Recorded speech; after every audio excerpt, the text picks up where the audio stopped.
नमस्कार, मैं अमित और आप देख रहे हैं आंखें न्यूज 24। प्रधानमंत्री नरेंद्र मोदी ने बिहार में वर्चुअली मुख्यमंत्री महिला रोजगार योजना की शुरुआत की।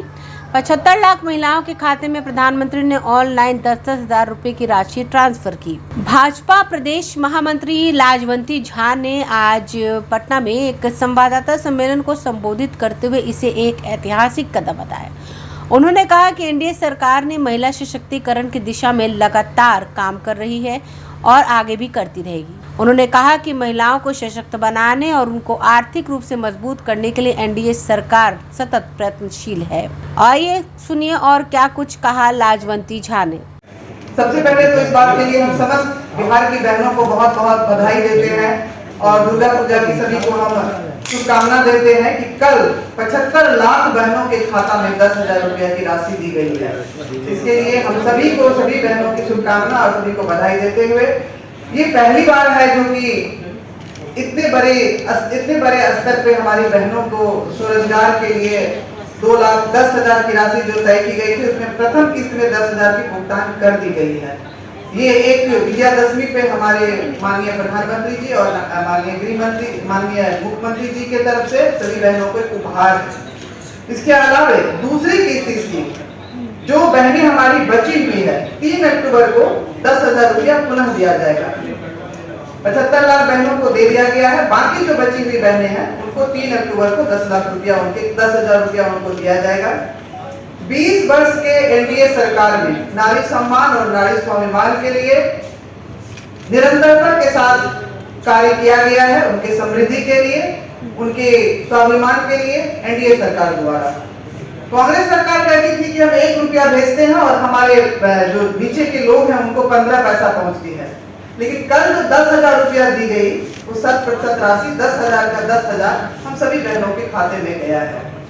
अन्य सभी योजनाएं, फ्री राशन, आवास, आयुष्मान, मातृवंदन योजना, नारी शक्ति अधिनियम, ये सभी चीजें जिसमें कि आपको 33% का आरक्षण जो आने वाले चुनाव में अगले जो 2029 में होगा उसमें लागू किया जाएगा।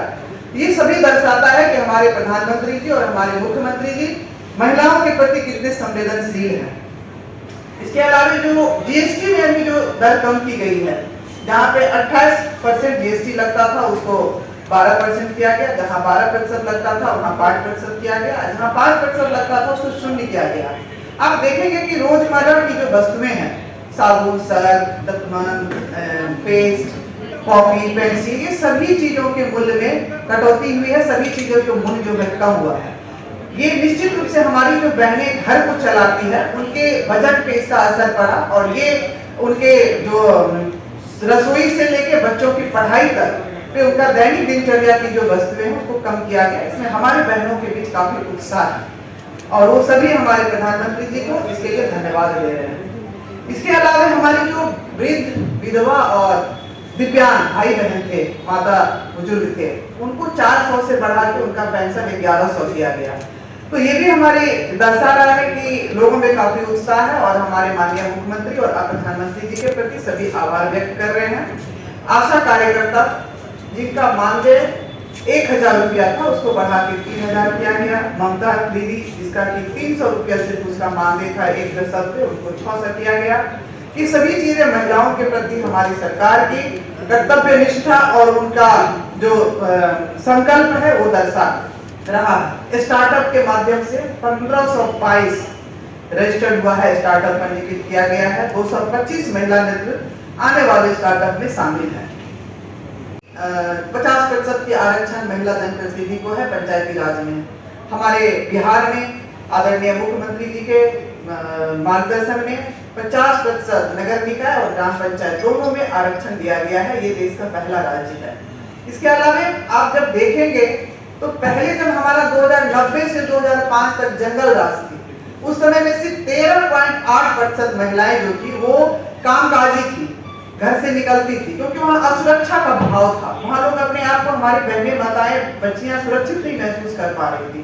लेकिन आज के तारीख में हमारा वो दर बढ़ के 31% हो चुका है। तो ये निश्चित रूप से दर्शा रहा है जो हमारी सरकार जो है वो लॉ एंड ऑर्डर और महिला सुरक्षा के प्रति संवेदनशील है। इसलिए महिलाएं और लड़कियां इतनी बड़ी संख्या में निकल के बाहर आ रही है। बिहार एक ऐसा राज्य है सबसे अधिक महिला पुलिसकर्मी है, 30,000।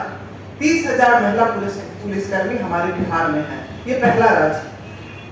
आरजेडी और कांग्रेस की जब सरकार थी, जो अपनी डबल इंजन की राजनीति से चल रही थी, उस समय जमीन पे योजनाएं उतरती नहीं थी। उद्घाटन होता था लेकिन वो उसकी लोकार्पण नहीं हो पाती थी। लेकिन आज के समय हमारे मुख्यमंत्री जी, प्रधानमंत्री जी जो भी उद्घाटन करते हैं, लोकार्पण उसी कार्यकाल में उन्हीं के द्वारा किया जाता है। अपने मुख्यमंत्री जी और तेजस्वी जी, अपने विपक्ष के नेता तेजस्वी जी बार बार बोलते हैं, मन से तो बोलते हैं महिला सशक्तिकरण होना चाहिए, महिला के बारे में बात करते हैं, लेकिन उनके मन से होता क्या है? सरेआम प्रधानमंत्री जी की माताओं को गाली दी जाती है। प्रधानमंत्री की माताएं के गाली ही सिर्फ नहीं देते, वो प्रधानमंत्री जी की माता नहीं होती हैं, वो समस्त नारी शक्ति होती हैं, जिनके बारे में वो अपशब्द का प्रयोग करते हैं। वो समस्त नारी जाति होती है बिहार की और पूरे देश की, जिनको वो गाली देते हैं। तो उनके मन से यही होता है। उनकी बेटी, स्वयं की बेटी किडनी बेच के लालू प्रसाद यादव जी का को अपना किडनी दिए, उनको स्वस्थ किए, लेकिन आज वो अपनी पुत्री के नहीं हो पा रहे हैं। आज तेजस्वी जी अपनी बहन के नहीं हो पा रहे हैं। तो यो सोचिए कि जो अपने बहन का नहीं हो पा रहा है, वो क्या किसी बिहार की किसी अन्य महिलाओं के सम्मान और उनकी सशक्तिकरण के बारे में वो क्या सोच सकते हैं? कुछ भी नहीं सोच सकते हैं। उनका दोहरा चरित्र है, दोहरा नीति है। आप याद कीजिए उनके कार्यकाल में चंपा विश्वास हत्याकांड, शिल्पी हत्याकांड, ये सभी उन्हीं के कार्यकाल में हुआ। और वो आज अपने आप को महिला के हितकारी, अपने आप को महिला माई बहन योजना के बारे में जिक्र करते हैं। तो उनका यही चरित्र है। बिहार की बेटियों का उन्होंने हमेशा से मान सम्मान को रौदा है, बिहार की महिलाओं के मान सम्मान को रौदा है। और हमारी जो भारतीय जनता पार्टी एनडीए की जो सरकार है, वो हमेशा से महिलाओं के मान सम्मान, स्वाभिमान और उनके सशक्तिकरण के लिए बढ़ चढ़ के कार्य किया है।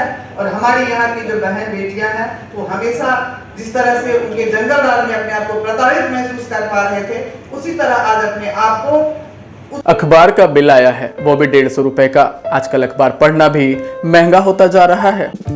अरे बस इतनी सी बात। हाँ, अच्छा ये क्या है? ये है बिहार झारखंड का उभरता हुआ न्यूज पोर्टल, जहां मिलती है देश दुनिया, बॉलीवुड और खेल से जुड़ी सारी खबर, वो भी बस एक क्लिक पर। अच्छा हाँ, अगर आपको भी रहना है न्यूज से अपडेट, तो आज ही सब्सक्राइब करें हमारे न्यूज पोर्टल को। आंखें न्यूज 24, नजर हर खबर पर। अगर आपने अभी तक हमारे चैनल को सब्सक्राइब नहीं किया है तो हमारे चैनल को जल्द से जल्द सब्सक्राइब करें, लाइक करें, शेयर करें। राजधानी पटना में कई वर्षों से शिक्षा में उत्कृष्ट योगदान दे रहा है Lohia Nagar Mount Carmel high school Kankarbagh Patna. यह नर्सरी से कक्षा 12वीं तक की होती है पढ़ाई। 10वीं और 12वीं बोर्ड परीक्षा में 100% अंक का रिकॉर्ड। एक ऐसा स्कूल जहां पठन पाठन के साथ साथ बच्चों के संपूर्ण विकास का रखा जाता है ख्याल। खेलकूद, सांस्कृतिक गतिविधि, मैथ ओलंपियाड, साइंस ओलंपियाड और बहुत कुछ। आज ही कराए नामांकन। नामांकन की प्रक्रिया जारी है। संपर्क करें DS/16 Gayatri Mandir road, housing board colony east, Indira Nagar, Kankarbagh, Lohia Nagar, Patna. हमारा पिन कोड है 800020।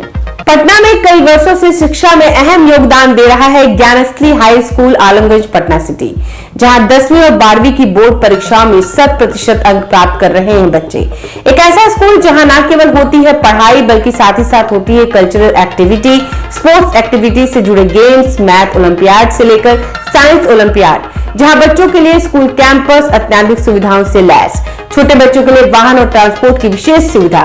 तो देर किस बात की, आज ही कराएं अपना नामांकन Gyansthali high school Alamganj Patna city में, जहां नामांकन की प्रक्रिया जारी है। संपर्क करें पुलिस चौकी Alamganj main road near Alamganj थाना, पटना, बिहार 800007।